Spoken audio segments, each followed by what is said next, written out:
안녕하세요. 콘스탄트 김의 티스와 함께 돈 버는 아카데미. 이번 시간에는 돈 버는 가업 승계, 대표이사, 중소기업을 운영하는 대표이사의 소득은 얼마가 좋을까요? 여기에 대해서 알아보도록 하겠습니다. 여러 번 상담하면서 겪은 일이지만요. 중소기업을 운영하시는 대표이사의 월 소득이 놀랍게도 500만 원 정도가 많았습니다. 왜 그랬을까요? 이렇듯 대표이사의 소득을 적게 가져가는 이유는요. 첫 번째는 바로 세금 때문입니다. 종합소득세율이 높기 때문인데요. 바로 종합소득세율 최고 구간은 49.5%다 보니까요. 받는 돈의 50% 가까이 세금을 내다 보니까 일부러 그 연봉을 적게 가져가는 것 같습니다.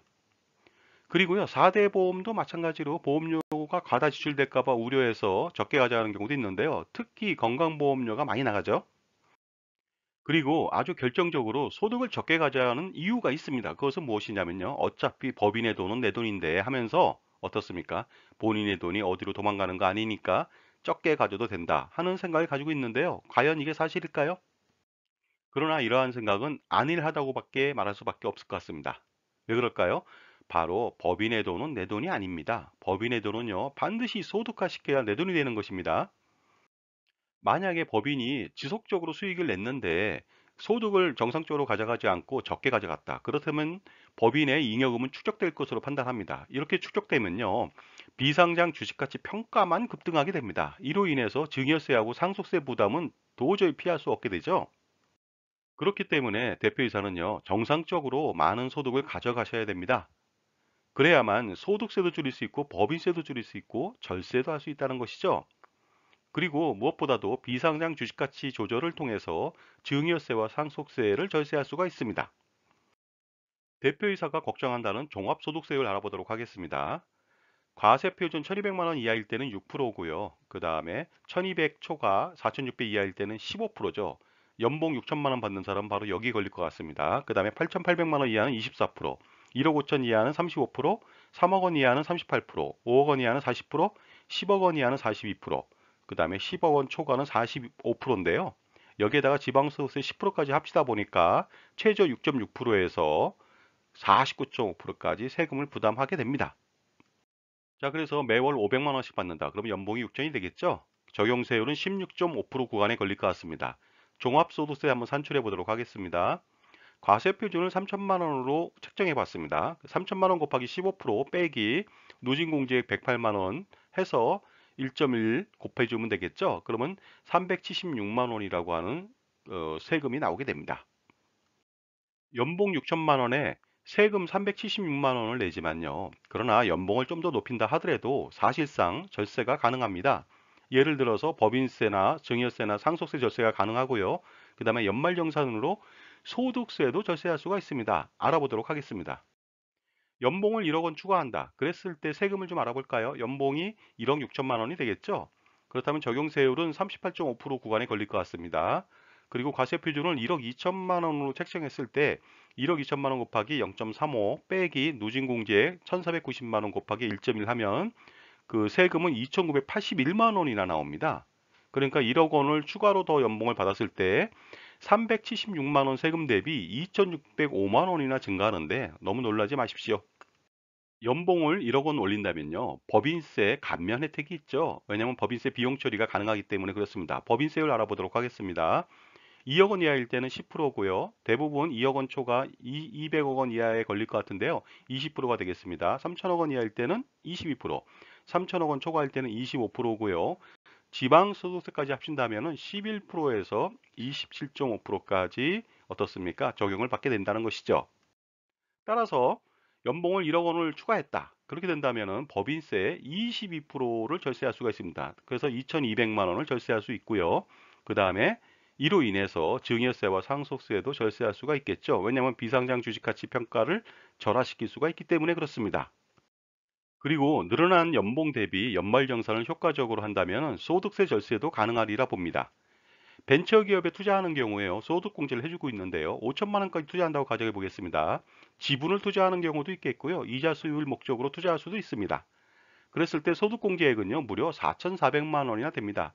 대표이사 같은 경우에는요. 세액공제나 소득공제가 그저 그렇고 제한적인데 이 벤처기업에 투자하는 것은 굉장히 많은 소득공제를 해주기 때문에 이것을 적절하게 활용할 필요가 있습니다. 그렇게 된다면요. 4,400만 원 소득공제로 인해서 환급액은 매년 1694만 원이 될 것으로 판단합니다. 자, 그렇다면 손익 분석 한번 해보도록 하겠습니다. 연봉 1억 원을 추가했을 때 손익 분석이 되겠습니다. 자, 세금 증가분 알아보도록 하겠습니다. 소득세는 2,605만 원 증가했고요. 그 다음에 건강보험료 765만 원 증가했습니다. 그 건강보험료율이 6.86%고요. 거기에 대해서 11.52%가 또 장기요양보험료다 보니까 그렇습니다. 자, 감소분도 생겼죠? 법인세 감소분 2,200만 원이고요. 그 다음에 연말정산을 통해서 소득공제 상품에 가입하는 경우에 1,694만 원 감소할 수가 있습니다. 그래서 전체적으로 524만 원이 이득이 됐고요. 여기서 건강보험료 중에 반은 또 회사가 내주다 보니까요. 거기에 대해서 22%까지 감안한다면 더 많은 금액을 이익으로 남길 수가 있을 것 같습니다. 그리고 더 중요한 것은요. 바로 비상장 주식가치 평가를 절하해서 증여세와 상속세를 절세할 수 있다는 점이죠. 그런데 만약에 대표이사한테 연봉 2억 원을 추가로 더 지급한다. 이래도 절세가 가능한지 알아보도록 하겠습니다. 그렇다면 연봉은 2억 6천만 원이 되겠고요. 적용세율은 41.8% 구간에 걸리겠죠. 자, 그리고 과세표준은 2억 원으로 가정해 보겠습니다. 2억 원 곱하기 0.38 빼기 누진공제액 1940만 원 곱하기 1.1 하면 무려 소득세는 5,566만 원이나 나옵니다.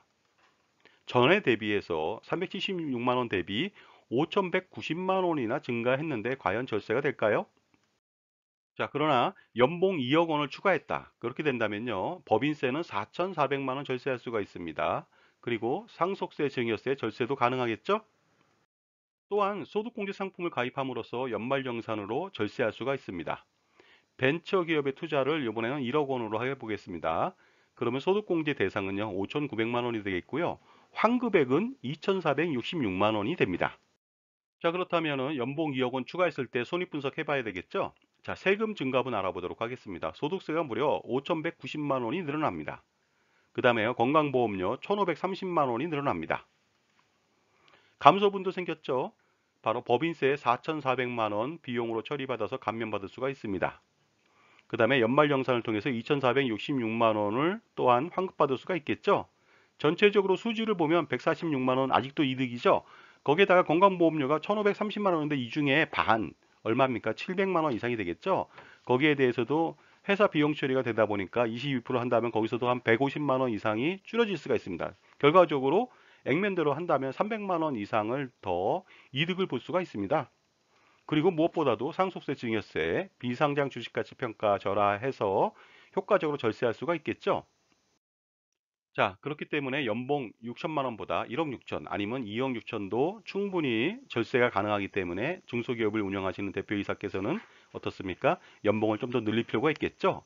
그리고요, 비상장 주식가치 절하 목적이라면요, 연봉을 5억 원 아니면 10억 원도 충분히 받으셔서 효과적으로 증여세, 상속세를 절세할 수도 있습니다. 그러므로 앞으로 대표이사의 급여는요, 적정한 금액으로 수령해야 효과적으로 절세할 수가 있다는 것을 아셔야 될 것 같습니다. 그리고요, 해당 사업에 종사하는 가족들의 급여도 마찬가지로 현실적으로 좀 더 높여줄 필요가 있습니다. 자, 다음 시간에는요, 대표이사의 다양한 소득화 방법에 대해서도 알아보도록 하겠습니다. 자, 지금까지 대표이사의 연봉 6천만 원이 아니라 이제는 1억 6천, 2억 6천, 3억 6천, 5억, 10억을 받을 수 있다는 그런 내용을 가지고 안내해 드렸습니다. 감사합니다.